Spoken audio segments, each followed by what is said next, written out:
get this, I need to get these two bolts out so that I can put some lock washers on.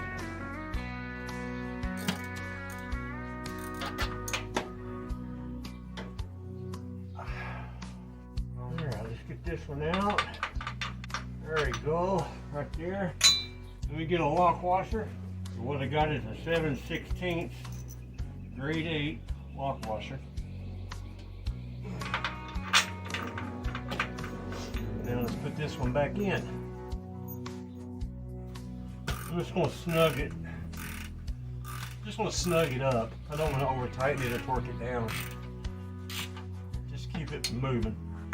All right, let's take this other one out. Dang, who put that in there? I don't remember doing that.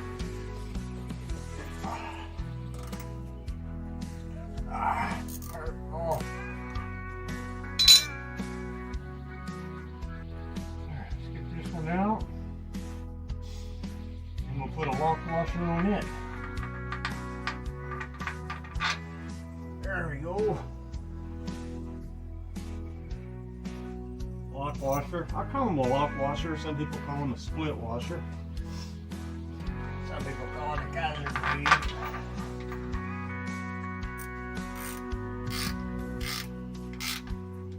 There, that's snug. Alright, got the top two on. That has to get behind that. Let me move you over here. Hopefully you can see what I'm doing down there. Yeah, right in there. Hopefully we can see it getting in there. Okay.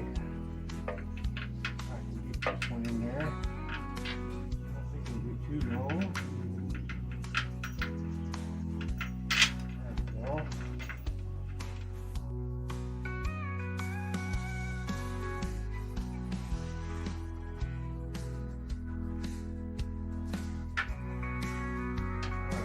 Nice and snug. Snuggy nothing. Okay. And I need to tighten up the bolt that holds the dipstick to the block. Alright, where you at? Where you at? Oh yeah, I see it. It's right in there. It's right in here.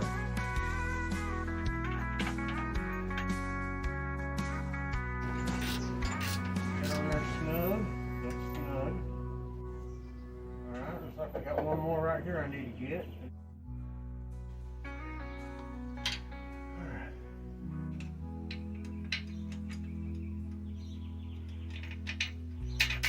There we go. Ah.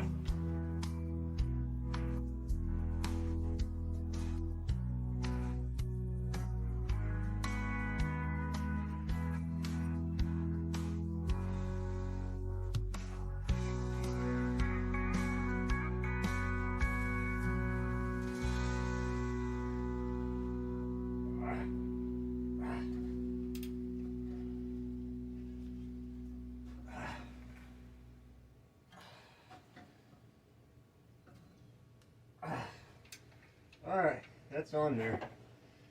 We got all 6 of them on there. I just got to put the motor mount bolts on. I don't have the torque converter pulled to the flex plate or bolted up. I'm going to leave it unbolted until I get the motor running.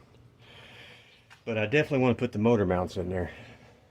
Alright, so the motor mount bolts are 3/4 inch and they look like this right here. And I'm not putting a lock washer on there because these washers are concaved and it should pull right up against it and keep it there without the need of a lock washer. Let me see if I can get underneath there. Right there.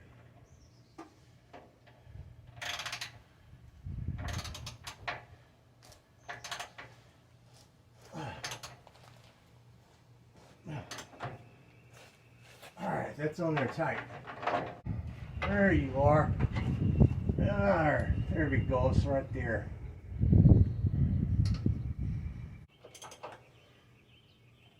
Alright.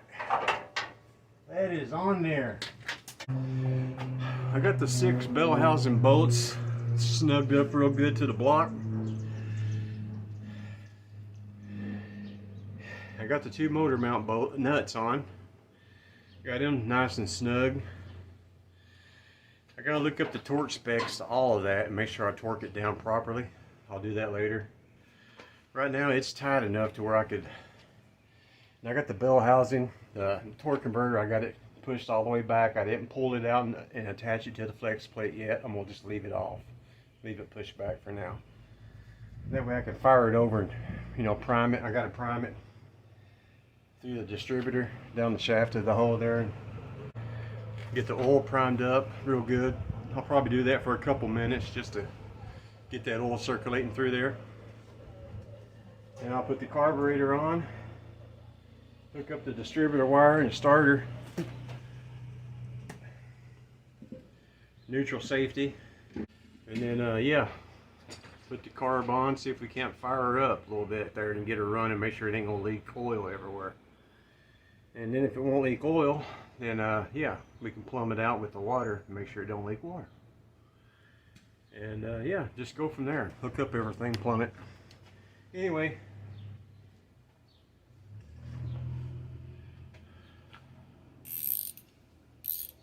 that's good for today. I guess the next thing I'm gonna do is hook the starter up.